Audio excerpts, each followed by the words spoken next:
এরপর প্রশ্ন হলো, আমি এবং আমার পরিবার যদি জান্নাতি হই তাহলে কি একসাথেই থাকবো? যদি থাকি তবে কি সেটা অল্প সময় নাকি স্থায়ী?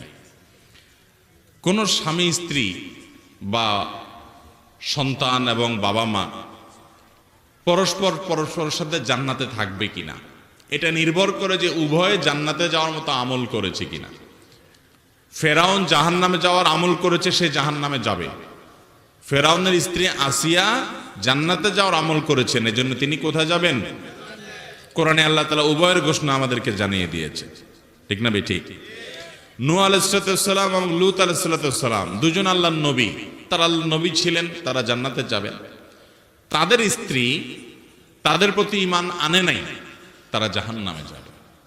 অতএব স্বামী স্ত্রী একজন জান্নাতে গেলে বাই ডিফল্ট আরেকজন জান্নাতে যাবে, ব্যাপারটা এরকম না। একজন জান্নাতে গেলে অপরজন যদি ঈমান আমল নিয়ে যেতে না পারেন তার জাহান্নামে যাওয়া লাগতে পারে।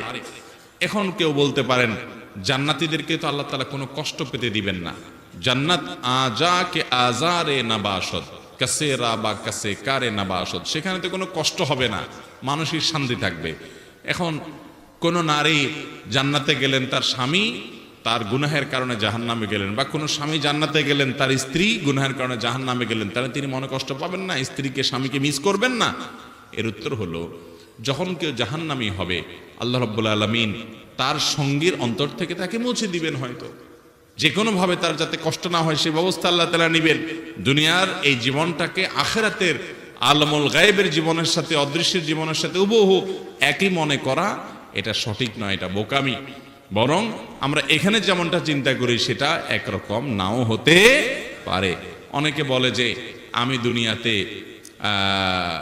আখিরাতে তো জান্নাতে আল্লাহ যা চাবেন তা দিবেন, তো কেউ যদি বিড়ি সিগারেট খাইতে চায় আল্লাহ তা দিবেন কিনা?